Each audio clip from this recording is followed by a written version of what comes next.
경남 진주의 구석진 골목에 자리한 작은 단독주택은 40년 넘게 정희순의 보금자리였습니다.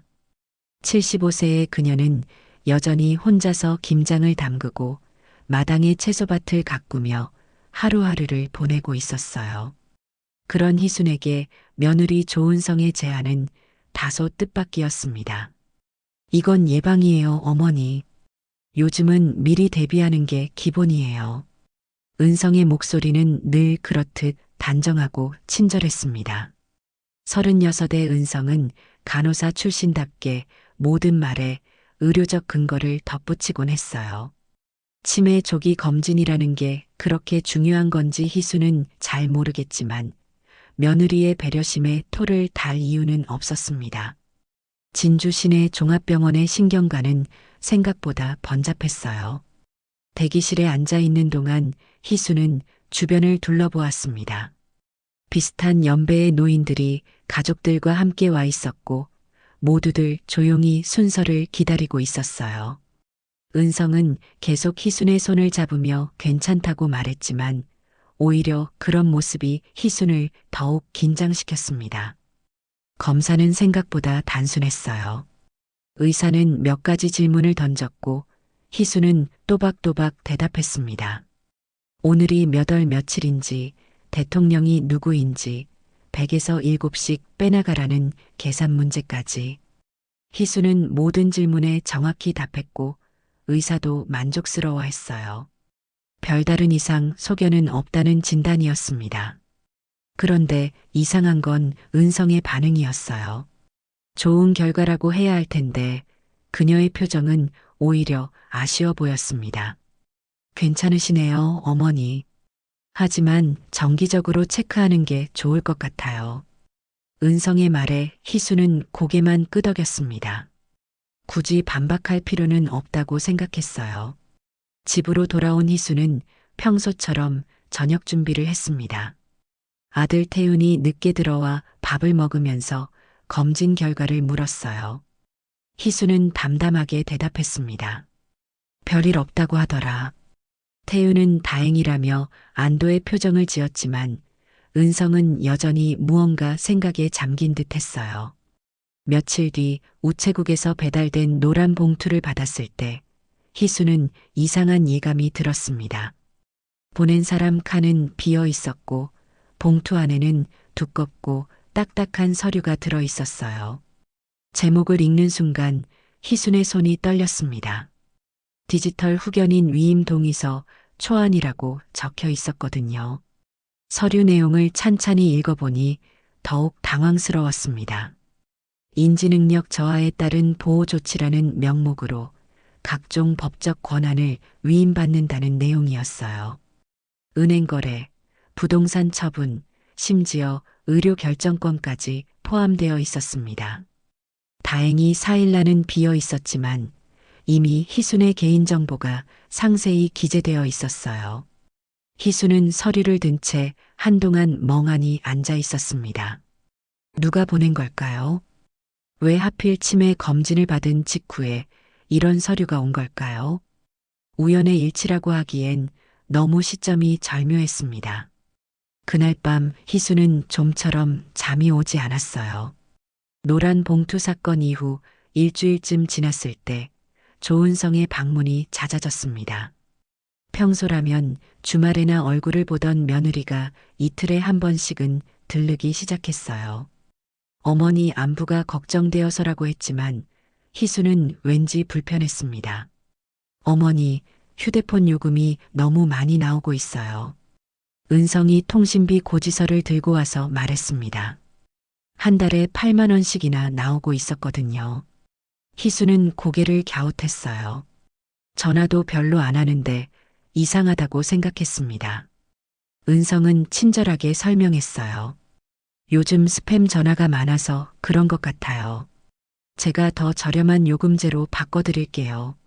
며칠 뒤 희순의 핸드폰에는 새로운 유심칩이 들어갔습니다. 월 2만 원대의 기본 요금제로 바뀌었다고 은성이 설명했어요. 통화와 문자만 되고 인터넷은 안 된다고 했습니다. 어머니께서 인터넷은 잘 안 쓰시잖아요. 은성의 말이 틀린 건 아니었어요. 희순도 간단한 전화 통화 정도만 했으니까요. 그런데 이상한 건 집 전화였습니다.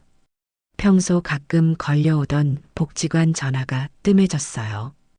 희순이 다니던 노인대학 담당자도 연락이 없었습니다. 궁금해서 직접 복지관에 전화를 걸어보니 더욱 당황스러웠어요.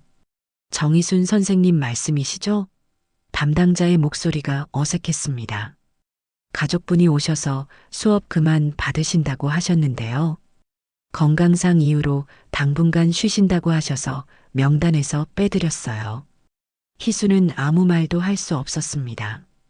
언제 그런 말을 한 적이 있었나요? 집으로 돌아온 희수는 은성에게 물어봤어요. 복지관에서 내가 그만둔다고 했다는데. 은성은 눈 하나 깜짝하지 않고 대답했습니다. 어머니, 요즘 몸이 많이 피곤해 보이셔서요. 그리고 복지관까지 가는 길이 위험해요.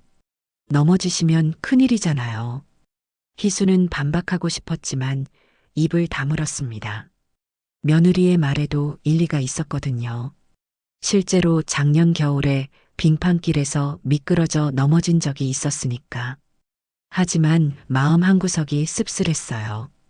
왜 미리 얘기하지 않고 혼자 결정했을까요? 며칠 뒤에는 인터넷 해지 통보서가 왔습니다.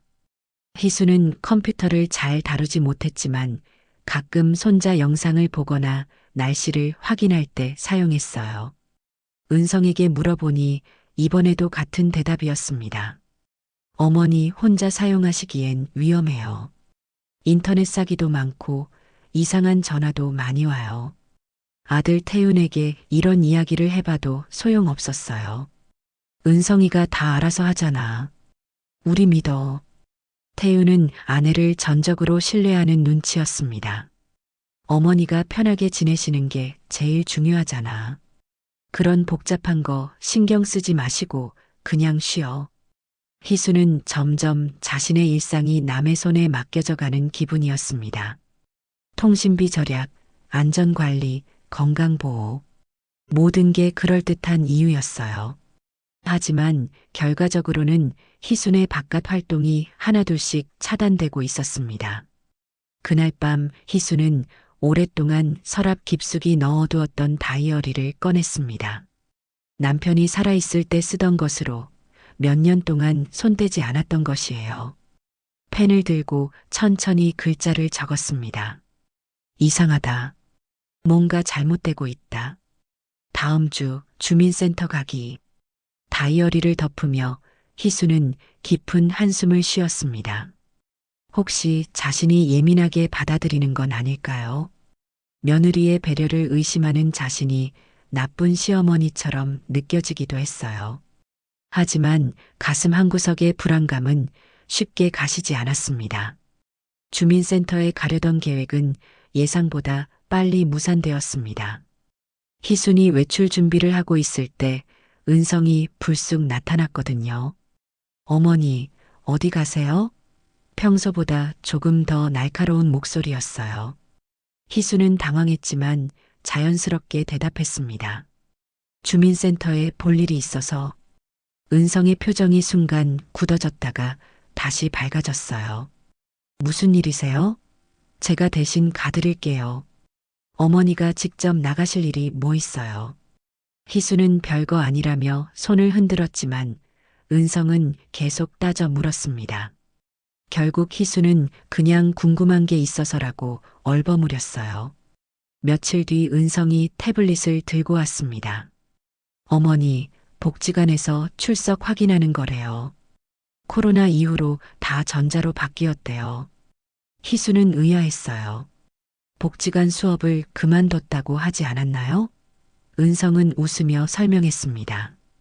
그건 잠깐 쉬는 거고 명단에서 완전히 빼려면 본인이 직접 서명해야 한다는군요.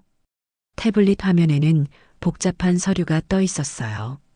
글자가 작아서 희수는 잘 보이지 않았습니다. 은성이 친절하게 설명해 주었어요. 여기 사인만 살짝 하시면 돼요. 복지관 출석 관리 시스템이라고 하는데 요즘은 다 이렇게 한대요. 희수는 여전히 의심스러웠지만 며느리가 그렇게 말하는데 거짓말을 할 리는 없을 거라고 생각했어요. 손가락으로 화면에 서툴게 이름을 그려 넣었습니다. 정희순. 글씨체는 삐뚤빼뚤했지만 분명히 자신의 이름이었어요.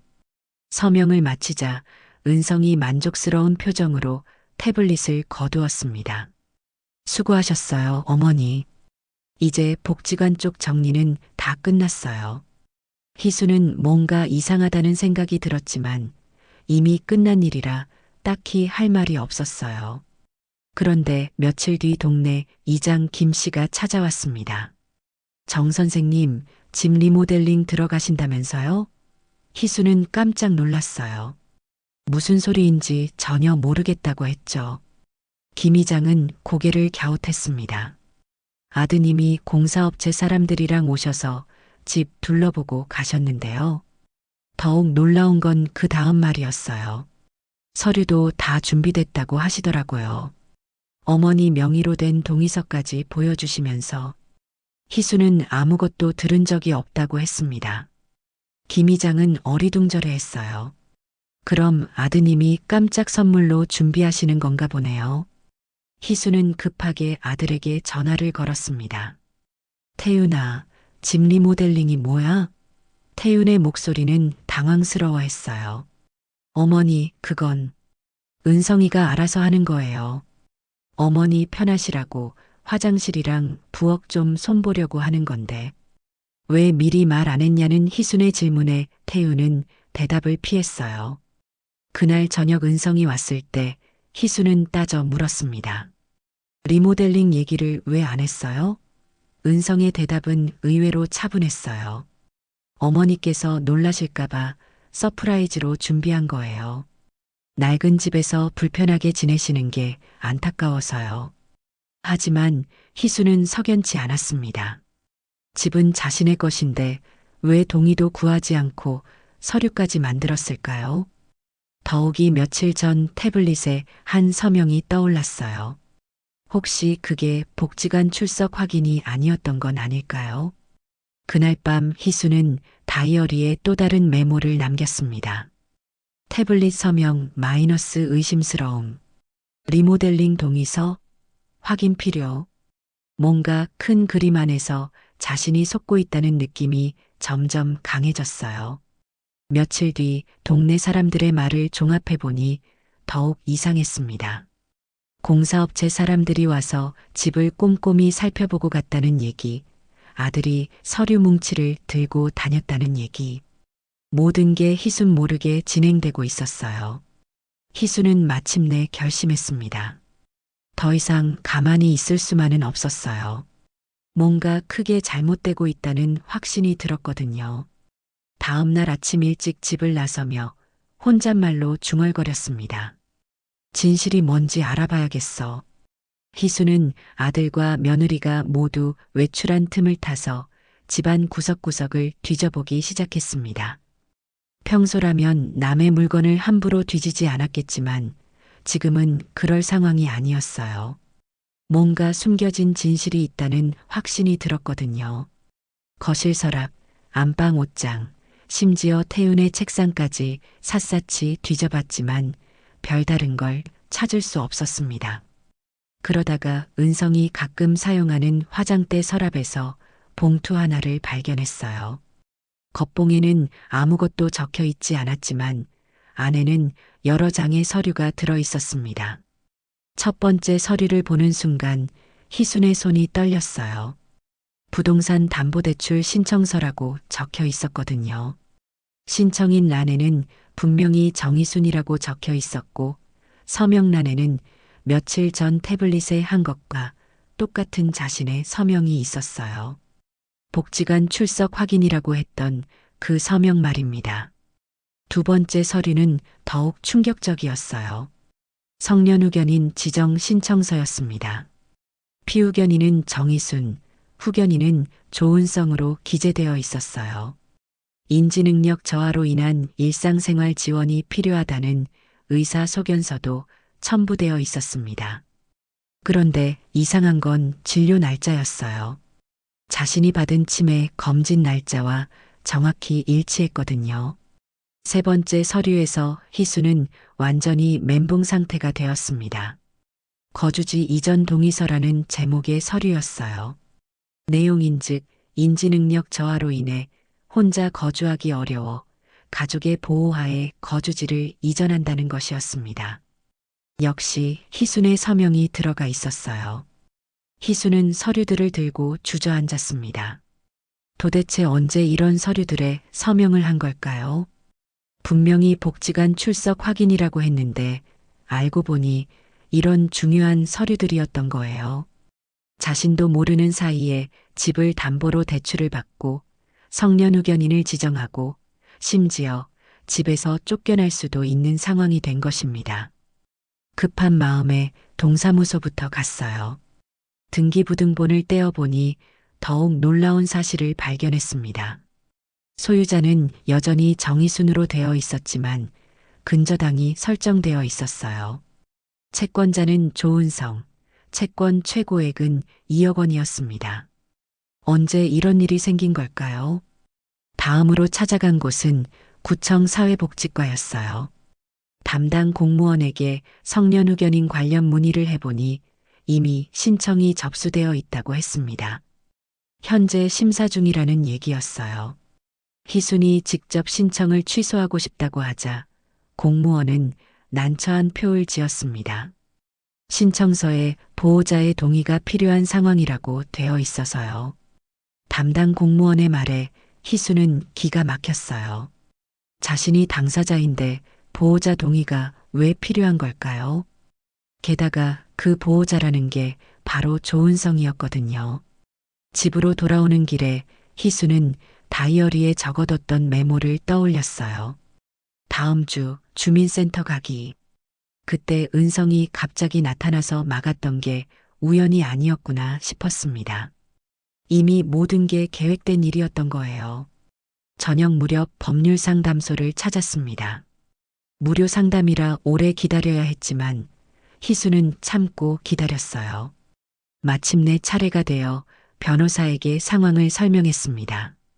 젊은 여자 변호사는 희순의 말을 끝까지 들은 뒤 조용히 말했어요. 이건 전형적인 가족 내 재산 탈취 사례입니다. 요즘 들어 이런 일이 많아지고 있어요. 변호사의 말에 희수는 마음이 무거워졌어요. 간병과 보호라는 명목으로 노인의 재산을 가로채는 일이 빈번하다는 설명이었습니다. 특히 전자서명을 이용한 사기가 늘고 있다고 했어요. 노인들이 디지털 기기에 익숙하지 않다는 점을 악용하는 거라고 했습니다. 희순이 당한 것도 정확히 그런 수법이었어요.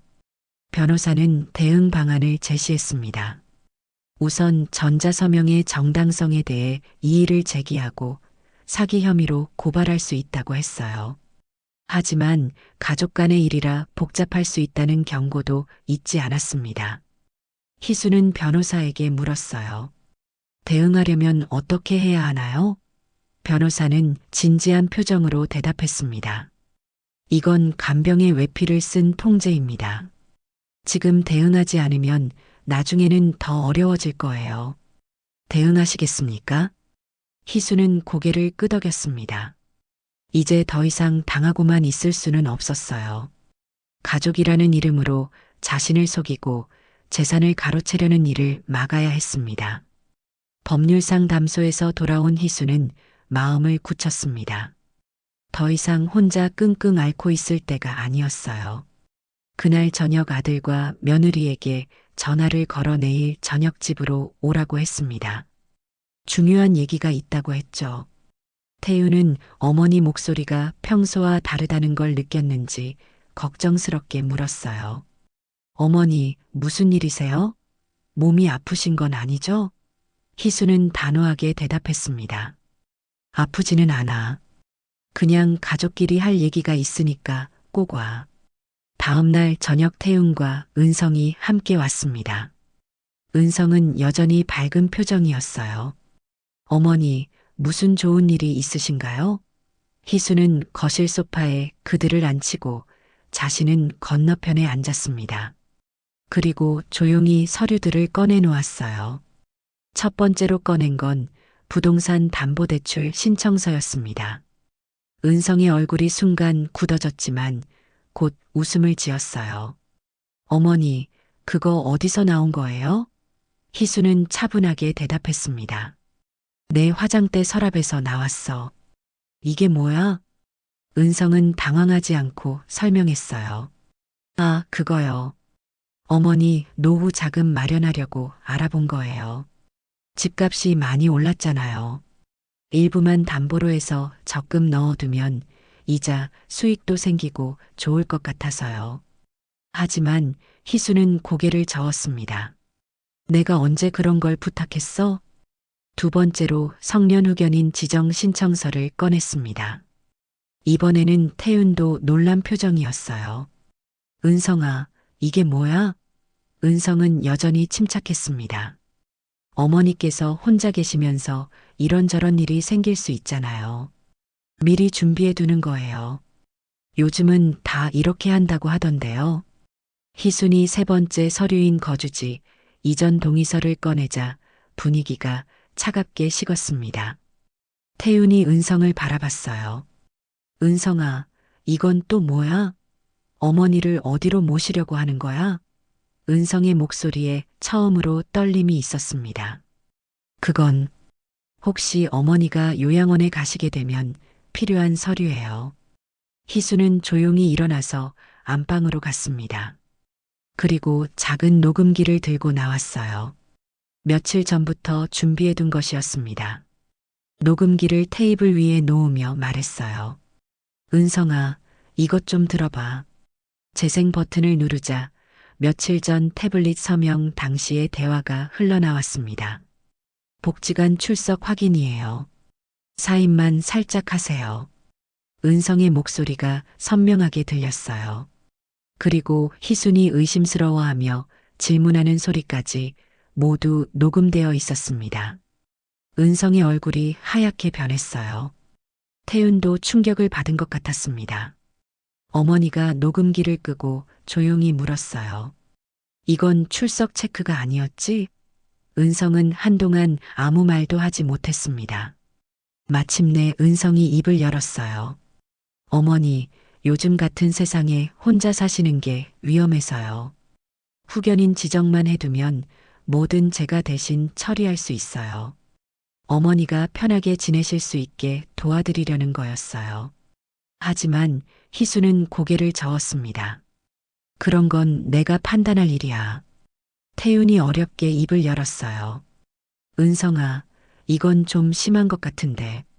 어머니께 미리 말씀드렸어야지. 어떻게 이런 중요한 일을 혼자 결정해? 은성이 반박했습니다. 당신도 동의했잖아요. 어머니 건강 걱정된다고 하면서. 희수는 아들을 바라봤어요. 태윤아, 넌 정말 몰랐어? 태윤은 고개를 숙였습니다. 어머니, 저는 은성이가 어머니 잘 보살펴드린다고 생각했어요. 이렇게까지 될 줄은 몰랐습니다. 은성이 마지막으로 변명했어요. 어머니, 저는 정말 어머니를 위해서 한 일이에요. 나중에 치매가 오시면 어떻게 할 거예요? 미리 준비해 두는 게 맞잖아요. 하지만 희순의 대답은 단호했습니다. 그건 내가 정할 일이 아니야. 희수는 서류들을 다시 정리하며 말했어요. 내일부터 이 모든 걸 원상복구할 거야. 담보도 해지하고 후견인 신청도 취소하고 모든 걸 내 원래대로 되돌릴 거야. 그리고 은성을 똑바로 쳐다봤습니다. 다시는 내 허락 없이 내 이름으로 아무것도 하지 마. 그날 밤 태웅과 은성은 말없이 집을 나갔습니다. 희수는 혼자 남아 차를 한 잔 마시며 생각했어요. 가족이라는 이름으로 이런 일을 당할 줄은 몰랐지만 이제라도 막을 수 있어서 다행이었습니다. 가족회의 다음 날부터 희수는 바쁘게 움직이기 시작했습니다. 가장 먼저 한 일은 법률상 감소에서 받은 조언대로 모든 증거를 정리하는 것이었어요. 서류들을 복사하고 녹음 파일을 따로 저장하고 시간 순서대로 일어난 일들을 꼼꼼히 기록했습니다. 오전 10시에 은행부터 갔어요. 담보대출 관련 상담을 받으려고 했는데 담당 직원이 난처한 표정을 지었습니다. 고객님, 이미 대출 실행이 완료되었는데요. 희수는 깜짝 놀랐어요. 언제 그런 일이 있었냐고 물어보니 일주일 전에 보증인이 와서 모든 절차를 마쳤다고 했습니다. 보증인이 누구냐고 물어보니 조은성이었어요. 희순이 직접 와서 취소하고 싶다고 하자 직원은 죄송하다며 설명했습니다. 대출 취소는 보증인 동의가 있어야 가능하다는 규정이라고 했어요. 희수는 기가 막혔지만 일단 상황을 파악하기로 했습니다. 대출금 2천만 원은 이미 은성명의 계좌로 입금되어 있었어요. 용도는 노인 요양비라고 적혀 있었습니다. 희수는 은행에서 나와 바로 경찰서로 향했어요. 이건 명백한 사기였거든요. 경찰서에서도 비슷한 반응이었습니다. 가족 간의 일이라 복잡하다는 얘기였어요. 하지만 담당 형사는 희순의 이야기를 끝까지 들어주었습니다. 전자서명 위조와 무단 대출에 대해서는 충분히 고발 사유가 된다고 했어요. 진술서를 작성하는 데만 2시간이 걸렸습니다. 희수는 처음부터 끝까지 상세히 설명했어요. 치매 검진부터 시작해서 노란 봉투, 태블릿 서명, 각종 서류 발견까지. 형사는 녹음 파일을 듣고 나서 고개를 끄덕였습니다. 오후에는 구청에 가서 성년 의견인 신청 취소 절차를 밟았어요. 다행히 아직 심사 단계라 본인이 직접 취소 의사를 밝히면 가능하다고 했습니다. 하지만 서류 작성이 복잡해서 시간이 많이 걸렸어요. 저녁 무렵 집으로 돌아온 희수는 지쳐 있었지만 마음은 한결 가벼웠습니다. 드디어 제대로 대응을 시작한 거니까요. 그런데 현관문 앞에 택배 상자 하나가 놓여 있었어요. 보낸 사람은 조은성이었습니다. 상자를 열어보니 희순의 개인 물건들이 들어 있었어요. 다이어리, 안경, 작은 화분까지. 마치 이사를 위해 짐을 싸둔 것 같았습니다. 상자 위에는 메모 한 장이 있었어요. 어머니, 요양원 준비물입니다. 좋은 곳으로 알아봤어요. 희수는 메모를 보고 화가 났어요. 아직도 자신을 요양원에 보낼 생각을 하고 있다니. 바로 아들에게 전화를 걸었습니다. 태윤아, 은성이 뭐 하는 거야? 태윤의 목소리는 힘이 없었어요. 어머니, 저희가 좀 정리를 해야 할 것 같아요. 뭘 정리한다는 거냐고 따져 물었지만 태윤은 제대로 대답하지 않았어요. 그냥 며칠만 시간을 달라는 말만 반복했습니다. 희수는 전화를 끊고 다시 한번 결심을 굳혔어요. 이런 식으로는 안 되겠다 싶었거든요. 그날 밤 희수는 중요한 결정을 내렸습니다. 혼자서는 한계가 있을 것 같아서 전문가의 도움을 받기로 한 거예요. 법률상담소에서 받은 변호사 명함을 꺼내 전화번호를 확인했습니다. 다음 날 아침 일찍 우체국에 갔어요. 작은 종이 봉투에 모든 증거 서류를 담았습니다. 사본이었지만 충분히 증거가 될 만한 것들이었어요. 녹음 파일은 USB에 담아서 함께 넣었습니다. 서울의 한 로펌 주소를 적고 등기우편으로 보냈어요. 법률상담소에서 소개받은 전문 변호사에게 정식으로 사건을 의뢰하는 거였습니다. 접수증을 받으며 희수는 안도감을 느꼈어요. 우체국에서 나와 집으로 가는 길에 아들을 만났습니다. 태윤은 어머니를 보고 반가워하지 않았어요. 오히려 어색해했습니다. 어머니, 어디 다녀오세요? 희수는 담담하게 대답했어요. 우체국에 볼 일이 있어서. 태윤이 주저하며 말했어요. 어머니, 은성이가 많이 상처받았어요. 어머니도 조금은 이해해 주셨으면 좋겠어요. 희수는 아들을 바라보며 말했습니다. 태윤아, 난 지금 너한테 실망해서가 아니라 나 자신을 지키기 위해서 이러는 거야. 아들의 표정이 어두워졌어요. 어머니, 꼭 이렇게까지 하셔야 해요? 법적 대응까지 하시면. 희수는 고개를 끄덕였습니다. 그래, 이렇게까지 해야 해. 내가 바보가 아니야. 그날 저녁 태우는 혼자 술을 마시며 중얼거렸습니다. 그렇게까지 안 했으면 좋았을걸. 어머니가 이렇게 나올 줄 몰랐는데. 하지만 이미 돌이킬 수 없는 강을 건넌 상태였어요. 희수는 집에 혼자 앉아 차를 마시며 생각했습니다. 이제 시작이야. 내 인생을 되찾을 때가 온 거야. 창밖으로 보이는 마을 풍경이 예전과 다르게 보였어요. 등기우편을 보낸 지 사흘 만에 희순의 핸드폰이 울렸습니다. 모르는 번호였어요. 받아보니 서울에서 온 변호사의 목소리였습니다. 정희순 선생님이시죠? 서류 잘 받았습니다. 이건 명백한 가족 사기 사건이에요. 즉시 대응해야 합니다. 변호사는 현재 상황이 생각보다 심각하다고 했어요.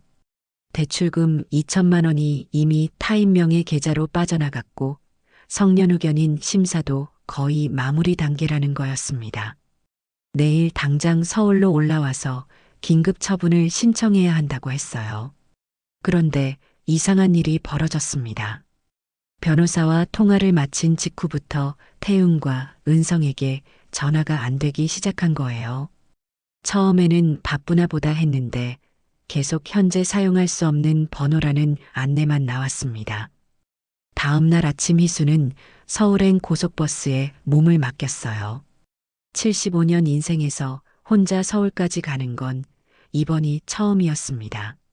버스 안에서 내내 가슴이 두근거렸어요.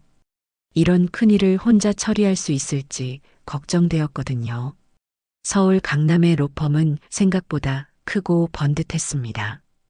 담당 변호사 김 씨는 50대 초반의 차분한 여성이었어요. 희순의 손을 잡으며 말했습니다. 어르신 용기 내서 여기까지 오시느라 고생 많으셨어요. 이제 저희가 도와드릴게요. 변호사는 즉시 여러 가지 법적 조치를 취하기 시작했어요. 우선 대출 취소 소송과 전자서명 위조에 대한 고발, 그리고 성년 의견인 신청, 무효 소송까지. 하루 만에 3개의 법정 다툼이 시작된 거였습니다. 가장 충격적인 건 은성의 정체였어요.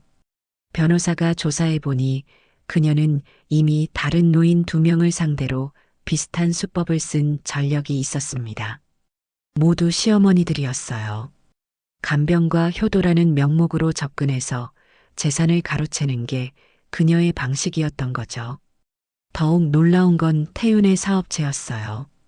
겉으로는 건설업체였지만 실제로는 노인 대상 사기 조직의 일원이었습니다. 은성과 태윤이 부부가 된 것도 우연이 아니었어요. 애초부터 희순을 노린 계획적 범죄였던 거죠. 변호사가 보여준 자료를 보고 희순은 경악했습니다. 태윤이 결혼 전부터 희순의 재산 규모를 조사했던 흔적들, 은성이 다른 가족들에게 사용했던 동일한 수법들, 모든 게 치밀하게 계획된 일이었어요. 그날 오후 변호사와 함께 경찰서에 갔을 때 더 큰 충격이 기다리고 있었습니다. 태윤과 은성이 이미 잠적했다는 소식이었어요. 사업체 주소지는 가짜였고 그들이 살던 집도 이미 비어 있었습니다. 형사는 안타까운 표정으로 말했어요. 이런 경우가 요즘 많아요.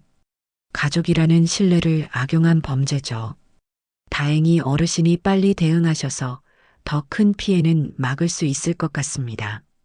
하지만 희순의 마음은 복잡했어요. 아들이라고 믿었던 태윤이 애초부터 자신을 속일 목적으로 접근한 사기꾼이었다니. 30년 넘게 아들로 여기며 살았던 세월이 모두 거짓이었던 거죠. 진주로 돌아오는 버스 안에서 희수는 눈물을 흘렸습니다. 슬픔보다는 허탈함이 더 컸어요. 어떻게 이런 일이 일어날 수 있을까요? 가족이라는 이름으로 이렇게 철저하게 속을 수 있다니. 집에 도착해서 가장 먼저 한 일은 문단속을 확인하는 것이었어요. 혹시 그들이 돌아와서 뭔가 가져갈지도 모른다는 생각이 들었거든요. 다행히 집안은 그대로였지만 왠지 낯설게 느껴졌습니다. 동네 사람들이 희순을 바라보는 시선도 달라졌어요. 소문이 퍼진 모양이었습니다. 김 이장이 안타까운 표정으로 말했어요. 정 선생님, 참 당하셨네요. 그런데 며느리는 그렇게 효부 같아 보였는데 바로 그 말이 희순을 더욱 쓰리게 했어요. 은성의 완벽한 연기에 동네 사람들까지 모두 속았던 거였습니다. 사람들은 희순에게 동정의 시선을 보냈지만 동시에 호기심도 감추지 못했어요. 며칠 뒤 공익단체에서 연락이 왔습니다. 희순과 같은 피해자들을 도와주는 시민단체였어요. 담당자는 희순의 사례가 교육자료로 활용될 가치가 있다고 했습니다. 다른 노인들이 비슷한 피해를 당하지 않도록 예방할 수 있다는 거였죠. 희수는 그 제안을 받아들였어요. 자신이 당한 일을 숨기고 싶지 않았습니다. 오히려 다른 사람들이 같은 피해를 당하지 않도록 경고하고 싶었어요. 부끄러운 건 피해자가 아니라 가해자라는 걸 깨달았거든요. 그날 밤 희수는 오랜만에 깊이 잠들었습니다. 비록 가족을 잃었지만 자신을 지켜냈다는 안도감이 있었어요. 그리고 이제 새로운 삶을 시작할 수 있다는 희망도 생겼습니다. 법정 다툼은 생각보다 빨리 끝났습니다. 조은성과 태윤이 잠적하면서 사실상 패소를 인정한 셈이었거든요. 3개월 만에 모든 서류가 정리되었어요. 담보는 말소되고 후견인 계약은 무효 처리되었습니다. 집도 통장도 이름도 다시 온전히 희순의 것이 되었어요. 하지만 대출금 2천만 원은 돌려받을 수 없었습니다. 이미 해외로 빠져나간 뒤였거든요. 변호사는 아쉽다면서도 다행이라고 했어요. 집까지 잃을 뻔했는데 그 정도 손실로 막은 게 오히려 다행이라는 거였죠. 희수는 그 말에 동감했습니다. 돈보다 더 소중한 걸 지켜낸 기분이었어요. 자신의 존엄성과 독립성 말입니다. 75세의 나이에도 스스로를 지킬 수 있다는 자신감을 얻었거든요. 가을이 깊어가는 어느 날 희수는 복지관을 다시 찾았습니다. 몇 달 만에 가는 길이었어요. 담당자는 반갑게 맞아주었습니다. 정희순 선생님, 오랜만이에요. 많이 힘드셨죠? 소문 들었어요. 희수는 담담하게 대답했어요. 힘들긴 했지만 이제 괜찮아요. 다시 수업 들을 수 있을까요? 담당자는 기꺼이 동의했습니다. 언제든지 환영이에요. 오히려 선생님 같은 분이 계셔야 다른 어르신들한테도 도움이 될 것 같아요. 복지관에서 희수는 새로운 역할을 맡게 되었습니다. 노인 사기 예방 교육 자원봉사자였어요. 자신의 경험을 바탕으로 다른 어르신들에게 조심해야 할 점들을 알려주는 일이었습니다. 처음 강의를 할 때는 떨렸어요. 자신의 치부를 드러내는 일이기도 했거든요. 하지만 어르신들의 진지한 표정을 보고 용기를 냈습니다. 이런 일은 저뿐만 아니라 누구에게나 일어날 수 있어요. 부끄러워할 일이 아니라 조심해야 할 일이죠. 강의 내용은 구체적이고 실용적이었어요. 전자서명의 위험성, 가족이라도 의심해야 하는 상황들, 법적 대응 방법까지. 희순의 생생한 경험담은 다른 어르신들에게 큰 도움이 되었습니다. 어느 날 강의를 마치고 나오는데 한 할머니가 다가왔어요. 선생님 덕분에 우리 아들 며느리가 이상하게 구는 게 의심스러워졌어요. 혹시 상담받을 수 있을까요? 희수는 기꺼이 도와드린다고 했습니다. 그 할머니의 상황도 희순과 비슷했어요. 갑자기 친절해진 며느리, 각종 서류와 전자서명 요구, 점점 줄어드는 자유. 다행히 아직 초기 단계여서 예방할 수 있었습니다. 희순의 조언으로 그 할머니는 미리 대비책을 마련했어요. 이런 일들이 반복되면서 희수는 보람을 느꼈습니다. 자신이 당한 고통이 헛되지 않았다는 생각이 들었어요. 오히려 그 경험이 다른 사람들을 도울 수 있는 귀중한 자산이 된 거죠. 겨울이 지나고 봄이 오면서 희순의 일상도 완전히 자리를 잡았습니다. 주 3회 복지관 자원봉사, 주 2회 노인 대학 수업, 그리고 틈틈이 하는 상담 활동까지 혼자 사는 게 외롭지 않을 정도로 바쁘고 보람찬 날들이었어요. 동네 사람들의 시선도 달라졌습니다. 처음에는 동정과 호기심이었다면 이제는 존경과 부러움이었어요. 김 이장이 말했습니다. 정 선생님 정말 대단하세요. 그런 일 당하고도 이렇게 씩씩하게 사시다니. 희수는 웃으며 대답했어요. 나이 들어서도 배울 게 많다는 걸 깨달았어요. 속아도 다시 일어설 수 있고 혼자여도 외롭지 않을 수 있다는 걸 말이에요. 어느 봄날 오후 희수는 마을회관 앞 파란 우체통에 편지 한 통을 넣었습니다. 서울의 변호사에게 보내는 감사 인사였어요. 편지를 넣으며 혼잣말로 중얼거렸습니다. 나는 다시 혼자이지만 그건 고립이 아니라 독립이다. 파란 우체통은 묵묵히 편지를 받아들였어요. 희수는 우체통을 바라보며 생각했습니다.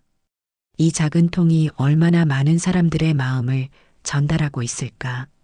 자신의 편지도 그중 하나가 되어 누군가에게 힘이 되었으면 좋겠다고 생각했어요. 집으로 돌아가는 길에 희수는 자신의 집을 다시 한번 바라봤습니다.